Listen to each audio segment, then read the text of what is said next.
शिवसेनेचे मतदारसंघ कमी होत राहिले तर शिवसैनिक शांत बसणार नाही असा इशारा आरोग्यमंत्री तानाजी सावंतांनी दिला।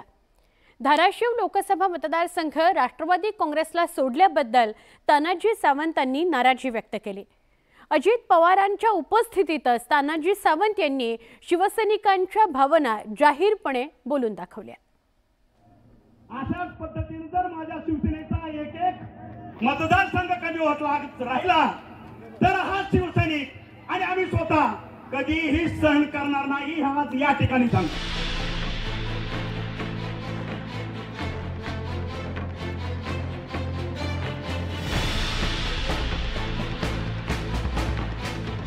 शिवसैनिक आगामी काळात शांत बसणार नाहीत असा थेट इशारा तानाजी सावंतांनी दिला।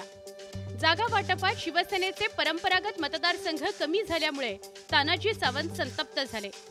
युतीमध्ये अनेक वर्षांपासून धाराशिव मतदारसंघात शिवसेना धनुष्य बाणावर लढली आणि अनेकदा जिंकली सुद्धा।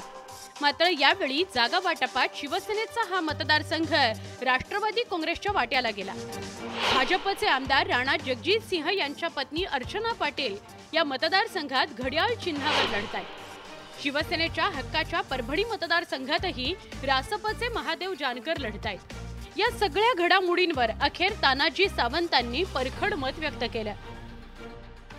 हा मतदार पारंपरिक पद्धतीनं हा कडवट शिवसैनिकांचा मतदार आहे।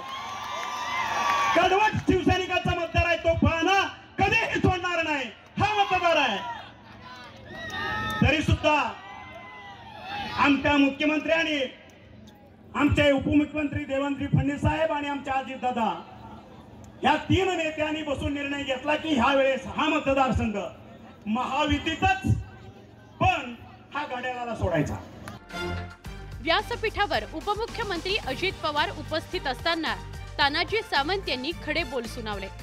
त्यामुळे अजित पवार तानाजी सावंतांच्या वक्तव्यावर काय प्रतिक्रिया देतात याकडे सगळ्यांचं लक्ष आहे। प्रत्येकाला आपलं जे काही म्हणणं आहे तो मांडण्याचा लोकशाहीमध्ये अधिकार आहे। त्यांनी त्यांची खंत बोलून दाखवलेली असली तरी त्यांनी सांगितलंय की देशाचे पंतप्रधान नरेंद्र मोदी साहेबांना करण्याच्या करता महायुतीचे सर्वच्या सर्व उमेदवार कसे निवडून येतील, त्याच्यामध्ये धाराशिव लोकसभा मतदारसंघ हाही उमेदवार त्याच्यामध्ये आहे। लोकशाहीत प्रत्येकाला जागा मागण्याचा हक्क आहे असं सांगत अजित पवारांनी तानाजी सावंत यांच्या वक्तव्यावर कोणतीही टीका केली नाही। अजित पवारांनी शांतपणे परिस्थिती हाताळली। मात्र मतदारसंघ कमी झाल्यामुळे शिवसेनेतली खतखत तानाजी सावंतांच्या नाराजीमुळे चव्हाट्यावर आली आहे, हेही तितकंच खरं। धाराशिवहून बालाजी निर्फळसह ब्युरो रिपोर्ट, न्यूज 18 लोकमत।